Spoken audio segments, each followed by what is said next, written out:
Salut l'équipe, j'espère que vous allez bien. Le tirage au sort pour le quart de finale de la LDC a été dévoilé. Sans doute pas oublier qu'on va essayer de voir en profondeur ce qui se passe réellement. Alors l'équipe, on va voir ce qui se passe de l'autre côté du FC Barcelone. Sans doute pas tarder, on va guetter ce qui se passe de l'autre côté du Real. Même si quelque part, on va pas trop rester en profondeur sur le Real parce que on a 2-3 choses à régler au FC Barcelone avant de tomber sur le Real. Donc du coup, les gars du Real Madrid, excusez-nous, on va pas trop parler de vous, mais on va parler de vous. Alors, n'hésitez pas à mettre en commentaire ce que vous en pensez. Et c'est parti. Salut les gars, j'espère que vous allez bien. Moi, c'est Joli. Si on pense 100% football, tout ça de l'actualité. Si vous êtes nouveau à la page, n'hésitez pas de vous abonner, de partager au maximum quand ça kiffe le référencement. Comme je tiens toujours à dire, c'est gratuit. Tu likes, tu partages, tu t'abonnes. Je suis sûr qu'il y a quelqu'un de l'entourage qui peut aimer ce que je fais. Donc, du coup, n'hésite pas de partager et abonne-toi. Sans toutefois tarder, vous connaissez très bien qu'on va commencer avec le meilleur club de l'histoire qu'on appelle très bien le FC Barcelone. J'ai pas besoin de le préciser, vous le connaissez très bien. Alors, comme j'ai eu à dire depuis le début de la vidéo, le tirage au sort des quarts de finale de la LDC ont eu lieu. Alors, directement, si on vient ici en termes de liste, on tient très bien à constater que le PSG va croiser Liverpool,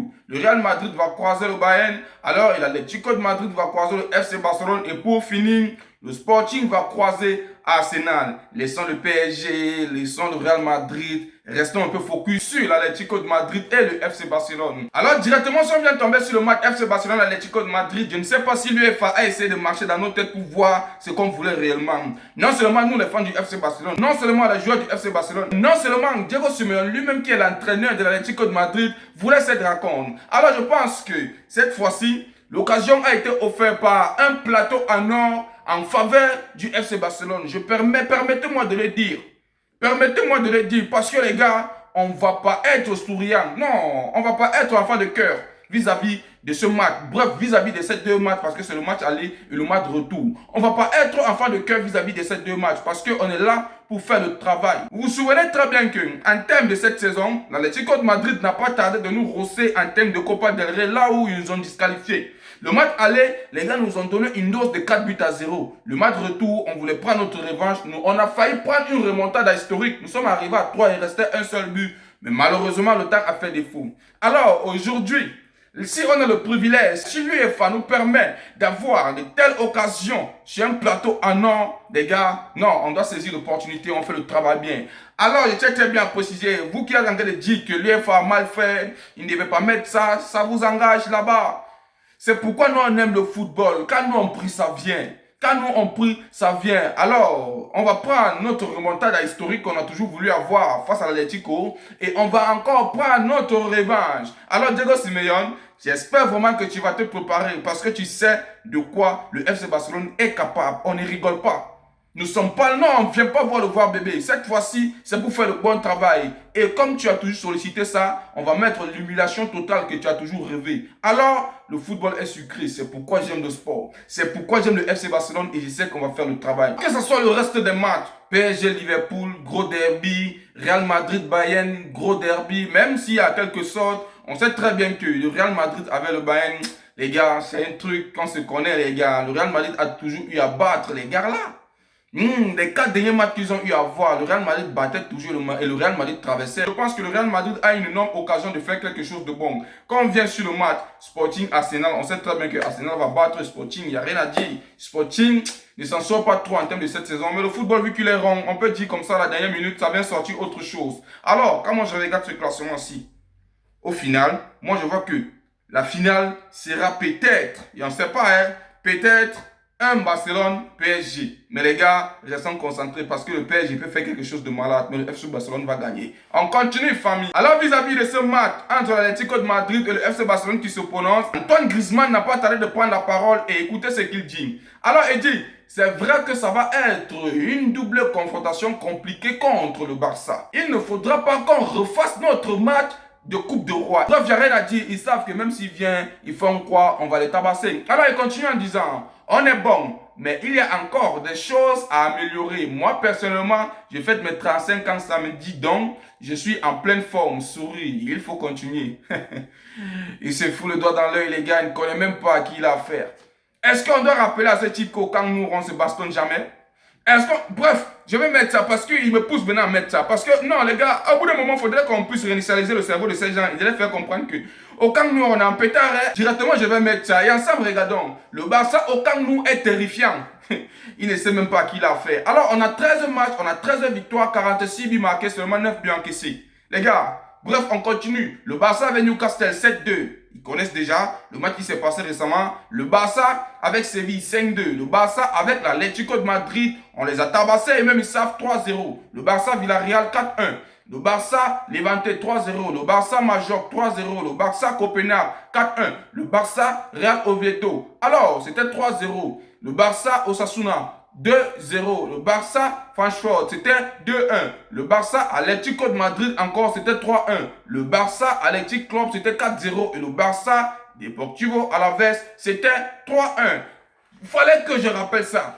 Il fallait que je rappelle ça pour qu'ils puissent comprendre que nous, au sein du FC Barcelone, plus pire encore au camp, nous, on ne joue pas. Donc, il y a des mecs dans sa tête que, comme ils sont en train de venir là, c'est une fessée totale. Nous, on ne peut pas se permettre de faire du n'importe quoi au camp nous. Donc d'office, comme ils sont en train d'arriver là, c'est une fessée extraordinaire qu'on va les donner. Et on va les donner ça dans la plus bonne des manières. Alors les gars, je tiens encore à préciser, dans la plus bonne des manières. Ils n'ont aucune chance. Alors directement, on va tomber sur Rafinha. Vous avez vu le match de patron que le gars n'a pas tardé de jouer sur le dernier match face à Newcastle. Pour moi, je tiens à préciser qu'il était excellent. Et ça n'a pas tardé. Rafinha est élu meilleur joueur de la semaine en Ligue des Champions. Non. Ça, c'est un footballeur complet. Rafinha, les gars, non, il est en pétard. On doit se dire la vérité. Il est en pétard. Figurez-vous que le match contre Newcastle, la perfection était énorme. Il a 2 buts, 2 passes décisives, 5 tirs cadrés sur 6. Il a 5 occasions créées, 7 centres, 44 ballons touchés. Il a 64% de passes précises. Et la note est de 10 sur 10, les gars. Et en plus, il est sorti l'homme du match, tout simplement. Une performance historique. J'aime quand le FC Barcelone nous propose des talents comme ça. J'aime quand le FC Barcelone fait des trucs pareils. Ça nous prouve à quel point le club est en pétard. Ça nous prouve à quel point on peut avoir confiance en termes de cette saison parce qu'on est lancé pour tout avoir, les gars. Il n'y a rien à dire. Directement, on va tomber sur l'affaire Rashford. Je sais que ça va beaucoup faire parler, mais moi, je vais donner mon point de vue et n'hésitez pas à les mettre en commentaire ce que vous en pensez. On tient à préciser, breaking. Le Barcelone a demandé à Manchester United de lui prêter Rashford pour une deuxième saison. Les gars ne voient pas que c'est de trop. Si ce n'est que moi, les gars doivent refuser. Les gars, moi je me suis dit qu'on avait déjà payé Rashford. Je pensais que la clause libératoire était finie, qu'on devait déjà solder 30 millions d'euros qu'on devait donner en 10 millions par tranche. Mais aujourd'hui, on nous fait comprendre que on va encore prêter le mec encore pour une autre saison. Non, Manchester United, de tout cœur, il faut refuser cette affaire. Parce que mieux vous libérez le joueur. Je ne sais pas si c'est stratégique. Le FC Barcelone sait très bien qu'ils vont aller proposer ça à United. United peut refuser et reprendre son joueur. Je ne sais pas si les gars sont en train de jouer avec la tête de Manchester, mais si c'est dans la logique, ils n'ont qu'à acheter. Pourquoi ils veulent continuer avec de telles choses alors que nous sommes en train de gagner énormément en termes de cette saison? Je vais continuer, parce que je vais te donner le montant qu'on a déjà gagné. On se permet déjà actuellement là où nous sommes là de payer Rashford. Parce qu'on a déjà bloqué même 100 millions d'euros pour recruter un neuf en termes de saison prochaine. Pourquoi ne pas débourser déjà cette thune-là et de prendre Rashford, les gars? 30 millions d'euros seulement, est-ce que c'est énorme? Vraiment, le FC Barcelone, je vous aime bien, mais quelque part, vous êtes en train de faire un mauvais travail.